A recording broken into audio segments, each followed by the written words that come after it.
Hi guys, it's me again here to share a story with you guys. This story is called The Sunsets of Miss Olivia Wiggins, and it is by Lester L. Lamanick and illustrated by Constance Bergman. The illustrations are beautiful in this book. So really quickly before we get started, this book deals with a topic related to aging. And as people get older, sometimes some of them experience a disease called Alzheimer's. And this disease makes it hard for them to take care of themselves. Sometimes it seems as though they've lost all ability to talk or move or many other things. And so it affects families in many different ways. So this story goes through the experience of a family with a member in it who is experiencing that disease.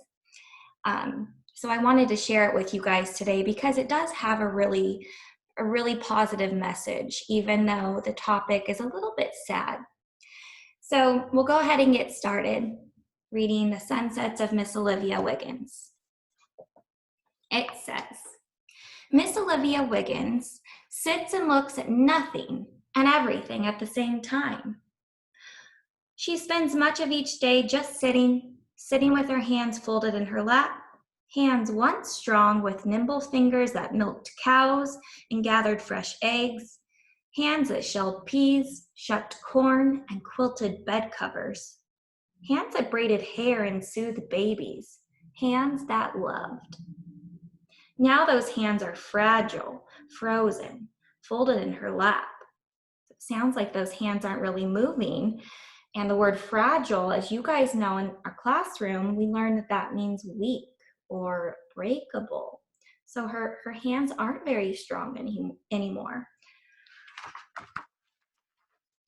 Miss Olivia, the nurse spoke softly, there's a lovely sunset this afternoon.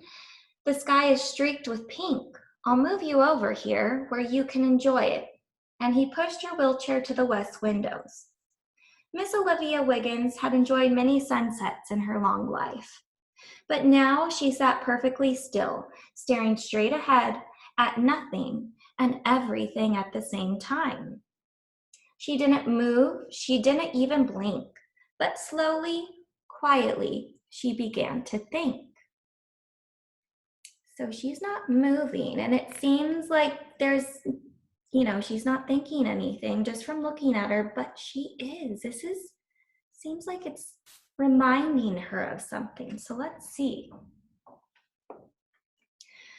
She remembered a late afternoon so very long ago when she was a little girl.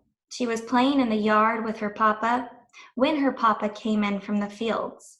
His stout arms swept up in one smooth motion. Sorry, got interrupted again. His stout arms swept her up in one smooth motion, and her long braids hung down to tickle his sweat-streaked face. Look, Olivia, he said, the sky is full of pink ribbons for my little angel. Have you ever seen a sky that looks pink, streaked, like pink ribbons? Seems like that is what she's experiencing in the present time, and that reminds her of this great moment as a child. The nurse returned with two visitors. Miss Olivia, look who's come to see you. It's Miss Angel and Troy. Angel leaned over and kissed Miss Olivia's forehead. Hello, Mama, she said. It's your girl, Angel. She took Miss Olivia's hand. Do you know me, Mama? Miss Olivia was still and quiet. You see who came with me? It's Troy. You remember your great-grandson, don't you, Mama? Angel asked. Troy stepped over to her chair. See what we brought for you, Mama Olivia? It's a bunch of lilacs, he said. Grandma Angel and I brought them from your yard. Miss Olivia Wiggins didn't say anything. She just sat there, staring straight ahead at nothing and everything at the same time, with her hands folded in her lap. She didn't move, she didn't even blink, but slowly, quietly, she began to think. She remembered a sunny afternoon. Ned Wiggins came to call just as he had every other Sunday that spring. She and Ned took a quiet walk along the creek. They sat among the fragrant spring blossoms and tossed stones into the water. They laughed together and watched the afternoon sky fill with the colors of violets and lilacs.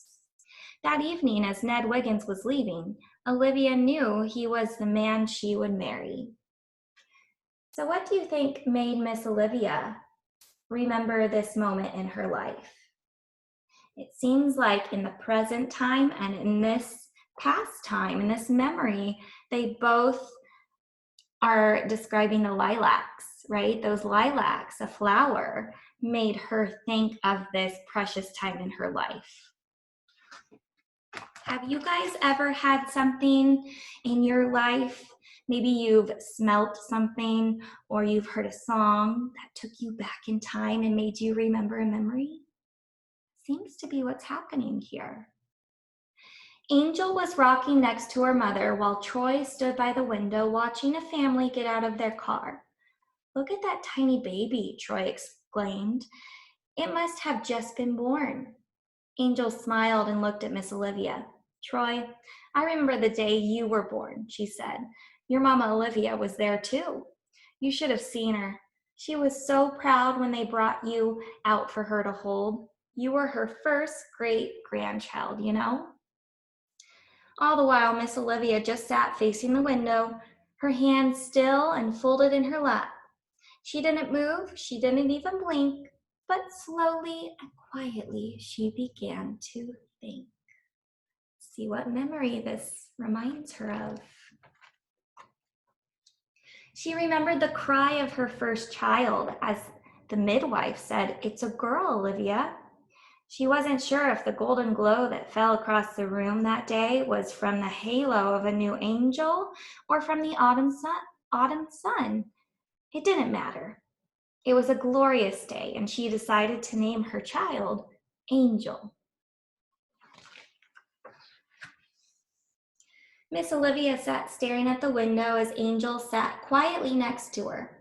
Troy stood by his great-grandmother humming a tune she had sung to him when he was very young. That song and the fragrance of the rose water were his only memories of Mama Olivia before his visits to see her here. The three of them faced the west window, staring at nothing and everything. Troy leaned against the wheelchair, humming as he gently rocked it back and forth. Miss Olivia didn't move. She didn't even blink, but slowly and quietly she began to think. She remembered singing lullabies to each of her children. She sat in the white wicker rocking chair, cradling a tiny bundle, singing and rocking the precious one to sleep as afternoon faded into dusk.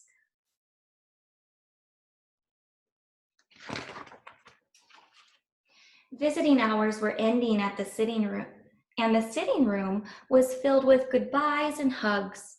Miss Olivia sat staring out the window, and Troy rested his head on her shoulder.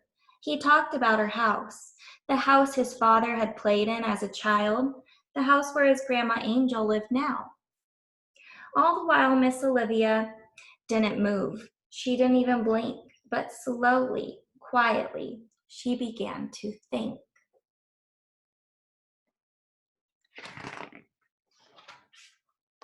She remembered an afternoon not so long ago. Her house was filled with cousins, nieces, and nephews, her children, grandchildren, and great-grandchildren. It was the last birthday she had had at home. After the celebration, each one came by to say happy birthday and give her a hug before leaving. All but Angel. She and Angel sat chatting on the porch swing, and she took Angel's hand. The chains on the swing creaked, responses to crickets and frogs as the sun cast long shadows across the yard. Angel squeezed her hand and said, "Happy birthday, Mama. I love you." Then she saw one of the last rays of sun catch Angel from behind and wrap her in a golden halo. Does that remind you of a different moment in Miss Olivia's life? She said when Angel was born, there was also that gleam of light that made it look like she was wearing a halo, and that's why she was named Angel. Troy walked around the wheelchair to face Mama Olivia. He didn't know what to say. He had heard the grown-ups talking about her, saying that Mama Olivia didn't even know when people visited, that she didn't understand anything anybody said. But Troy and Grandma Angel knew better. He knew that Mama Olivia couldn't talk back, that she couldn't sing her song again, that she didn't smell like rosewater anymore, but she was still his Mama Olivia.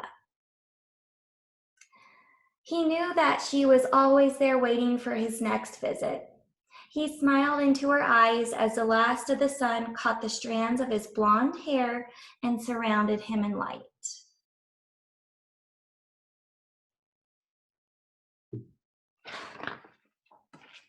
Angel stood up slowly. I hope you enjoyed that sunset, Mama.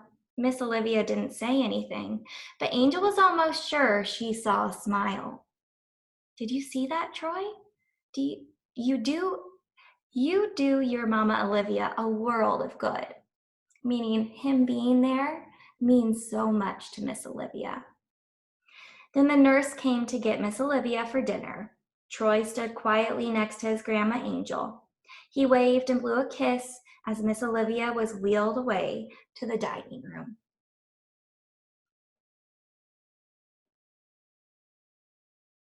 It does kind of almost look like Miss Olivia is smiling. All the while, Miss Olivia Wiggins sat perfectly still, staring at nothing and everything, all at the same time. There we go. That's the end of the story, guys. Did you like it? I hope so. So the message of this story, if you guys think about it, what do you think the theme was? What was the author trying to teach you, pull out of this story? I think that it's about spending time with the ones you love. I think spending time together, as many of us have a lot of time together right now, I think it's very meaningful to that person you're spending time with, and it's comforting to them. It makes them feel good. Also, I think it sends an awesome message about just the fact that memories can be triggered almost by anything, right? A flower, a scent, the way the sky looks can bring a memory back to you about a certain time in your life. So think back to your life and what types of things bring back memories to you. Hope you guys like this story. I'll see you again soon. Bye.